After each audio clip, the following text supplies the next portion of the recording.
Today, you can buy salt in any supermarket, just a few cents for a whole bag. But thousands of years ago, a handful of salt could be traded for a handful of gold. Salt was once used to preserve pharaohs, to pay Roman soldiers, and even to spark the French Revolution. Without salt, humans could not survive, and history itself might never have been written. This is the remarkable story of salt, the tiny mineral that changed the world. The human body contains about 250 grams of salt, roughly a tenth of a soda can. Salt maintains the electrical currents that keep your heart beating, your muscles moving, and your brain alive. Without salt, life ends in just a few days. Ancient people didn't understand biology, but they knew that the taste of salt meant life itself. Blood, sweat, and tears all are salty. And so, salt became sacred, a symbol of life, purity, and even eternity.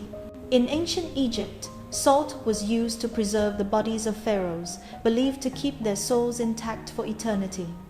The Greeks saw salt as a gift from Poseidon, a symbol of purity and divine favor. And in Vietnam, there's still a saying, as faithful as salt, comparing deep love and loyalty to a taste that never fades. In Egypt, natron salt was essential in mummification, and salt mines along the Nile were guarded as national treasures. In China, during the Han Dynasty, the government held a strict monopoly over salt. The salt tax provided more than half of the empire's total revenue. Whoever controlled the salt supply controlled the empire itself. Salt officials, known as Yan Guan, were among the richest men in the realm, and many peasant revolts throughout Chinese history began with the salt tax. In India, salt became the symbol of freedom. In 1930, Mahatma Gandhi led the legendary Salt March, walking 380 kilometers to the sea to collect salt in defiance of British rule. It was a simple act, but it shook an empire. Once again, salt became a weapon, not of war, but of resistance. In West Africa, salt was known as white gold. Caravans of camels carried slabs of salt across the Sahara to the city of Timbuktu, one of the richest trade centers of the medieval world. A 40-kilogram block of salt could be exchanged for the same weight in gold. Without salt, the mighty empires of Mali and Ghana could never have thrived.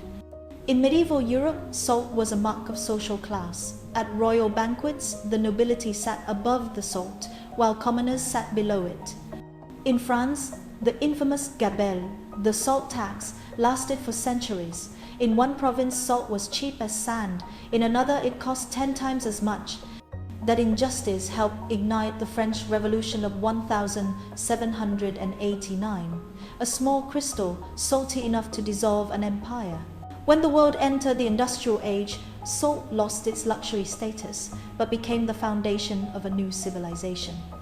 With modern technology, salt could be extracted easily from the sea and from underground mines. Today, only about 10% of the world's salt is used for food. The other 90% goes to industry. From salt, we make chlorine and caustic soda, the chemical parents of more than 14,000 products, PVC plastic, detergents, batteries, paper, glass, and medicines. Without salt, the modern chemical industry would collapse. From the food on your table, to the materials in your home, to the power that lights your world, it all begins with salt. But as salt became more abundant than ever, humanity discovered a new paradox. We are now drowning in the very thing that once saved us. The World Health Organization recommends eating less than 5 grams of salt per day, about 1 small teaspoon, yet the global average is 9 to 12 grams per day, double or triple that limit. And slowly, quietly, this excess salt is killing millions. Salt contains sodium and chloride, vital to life. But too much sodium makes the body retain water to balance concentration in the blood. The blood thickens, pressure rises, and the heart and kidneys must work overtime.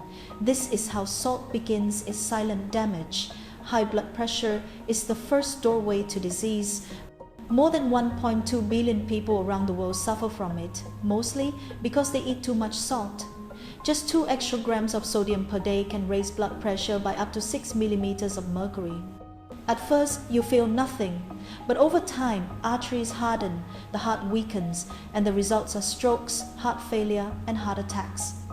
If the world cut salt intake by just 30%, 2.5 million lives could be saved every year.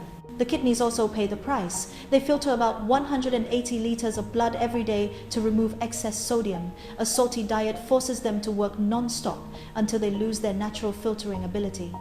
Chronic kidney disease follows, and with it, a lifetime on dialysis. In Asia, 6 out of 10 kidney failures are linked to salty diets. Excess salt also weakens bones. When sodium levels rise, the body expels it along with calcium. Over time, the bones become brittle and fragile. People who eat salty foods are 4 times more likely to develop osteoporosis. Even the brain is not safe. Studies show that high salt intake reduces blood flow to the brain, starving neurons of oxygen. The result is memory loss, poor concentration, and a higher risk of Alzheimer's disease. In laboratory mice, just 8 weeks on a high-salt diet cut their learning ability by nearly 40%. And the worst part, most of our salt doesn't come from the shaker, it hides in processed foods. A single pack of instant noodles can contain 5 grams of salt. One slice of pizza, nearly 2 grams. A small bowl of concentrated fish sauce, over 20 grams of salt, 4 times the daily limit. We are eating salt without even realizing it. But cutting down on salt doesn't mean giving up flavor. You can use natural seasonings like lemon, garlic, herbs, or chili to enrich your food. Read food labels and choose low-sodium products. Taste before you add more salt. Even reducing 1/3 of your daily salt can lower heart disease risk by 25%. For thousands of years, salt saved humanity from famine and decay. Today, it has become one of the greatest health challenges of the 21st century. The problem isn't salt itself, it's the dose. A tiny grain, balanced just right, can still keep us alive for centuries to come. From the rituals of ancient Egypt to the caravans crossing the Sahara, from the royal feasts of France to Gandhi's march to the sea, salt has always been the lifeblood of civilization. A tiny crystal that once divided empires, fueled revolutions, and yet unites all humans through the same taste of life itself. So the next time you sprinkle salt on your meal, remember, you're touching a legacy 10,000 years old. A grain of salt, small in your hand, but heavy with the weight of human history. Gold may build empires, but only salt can sustain life. The world can live without gold, but it cannot survive without salt.